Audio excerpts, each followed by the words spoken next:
Morning students. हमारा जो running chapter चल रहा है बायोटेक्नोलॉजी एंड इट्स यूजेस में, पिछली वीडियो में हम लोगों ने देखा था बीटी कॉटन के विषय में। बायोटेक्नोलॉजी का जो है यूज़ दिन प्रतिदिन बहुत ही अधिक होता चला जा रहा है और इससे बहुत सारी चीज़ों में फ़ायदा मिल रहा है। बायोटेक्नोलॉजी का इस्तेमाल करके बायोटेक्नोलॉजी में जीवित कोशिकाओं या उनके पदार्थों का इस्तेमाल करके विभिन्न प्रकार की दवाइयों को बनाने का काम किया जा रहा है और इसके साथ साथ बहुत सारे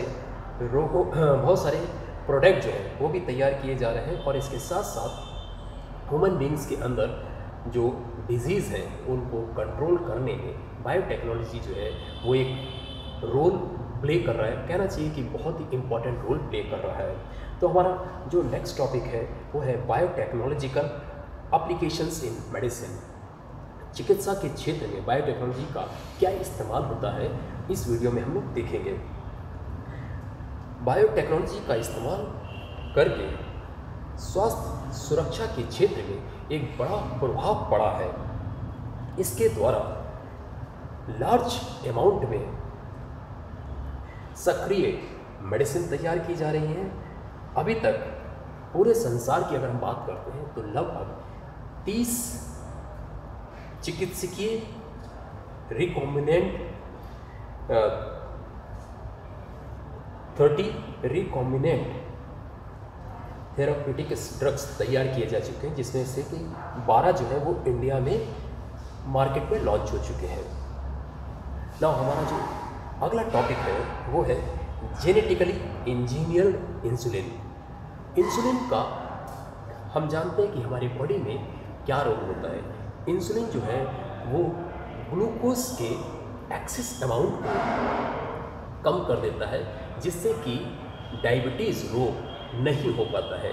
लेकिन बहुत सारे ऐसे लोग हैं जिनमें इंसुलिन जो है वो नहीं बन पाता है और इस इंसुलिन को जब ये इंसुलिन नहीं बन पाता है तब अलग से इंसुलिन लिया जाता है और ये इंसुलिन जो है वो मार्केट में अवेलेबल रहते हैं। अगर इंसुलिन का इस्तेमाल ना किया जाए तो डायबिटीज़ जो है वो बढ़ती रहेगी और एक स्टेज ऐसी आएगी कि जिससे व्यक्ति की मौत हो जाएगी। पहले समय में ये जो इंसुलिन तैयार किया जाता था ये जानवरों के द्वारा तैयार किया जाता था।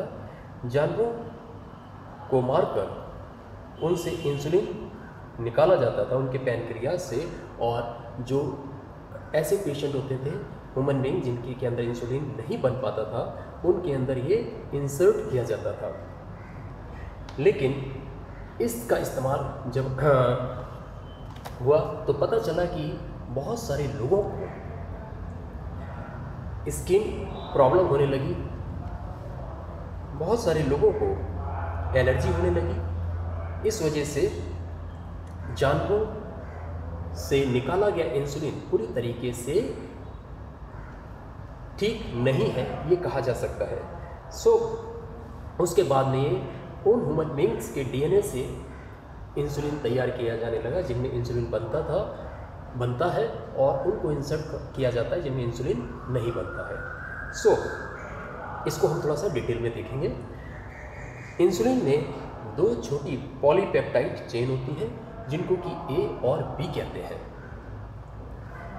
ये डाइसल्फाइड ब्रिज से जुड़ी रहती है।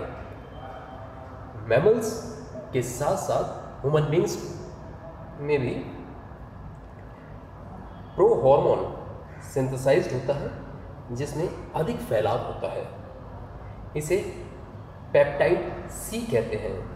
ये पेप्टाइड सी मैच्योर इंसुलिन में नहीं होता है और जब इंसुलिन मैच्योर हो जाता है उसके बाद उसमें से ये अलग कर लिया जाता है।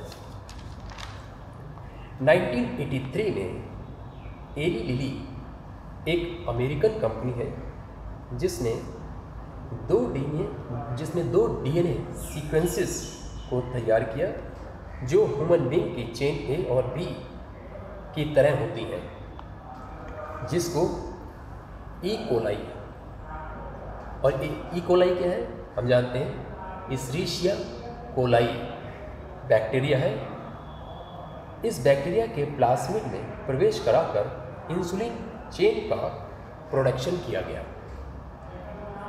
और फिर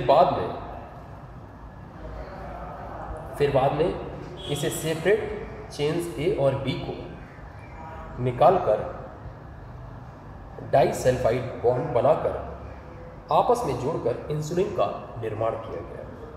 अब हमारा जो नेक्स्ट टॉपिक है वो है जीन थेरेपी। जीन थेरेपी एक ऐसी व्यवस्था है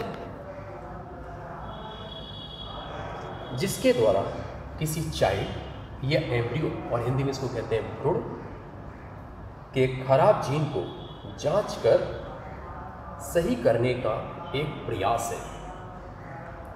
इसके द्वारा पहचाने गए जीन दोषों, जिसको हिंदी में कहते हैं डिफेक्ट, को सुधार किया जाता है। फिर उसमें रोग के उपचार हेतु जीन्स को व्यक्ति की कोशिकाओं में इंट्रोड्यूस कराया जाता है।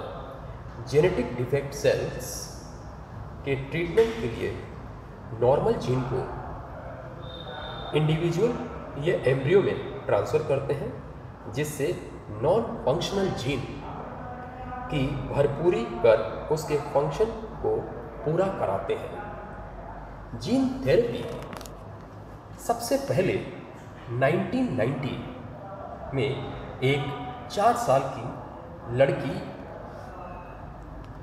में किया गया था, जिसको एडिनोसिन डिमिनेज की कमी को दूर करने के लिए दिया जाता है। ये समस्या एडिनोसिन डिमिनेज की कमी के कारण होती है और इस एडिनोसिन डिमिनेज को शॉर्ट में ADA कहते हैं। सबसे पहले जीन थेरेपी में रोगी के ब्लड से लिम्फोसाइट्स अलग कर लिया जाता है और उसको कल्चर मीडियम के द्वारा तैयार किया जाता है। एक्टिव ADA का CDA में, याद रखिए, एक्टिव ADA का CDA लिम्फोसाइट में इंट्रोड्यूस कराकर फिर से पेशेंट के शरीर में प्रवेश करा दिया जाता है। इस प्रकार से एडिनोसिन डिमिनेज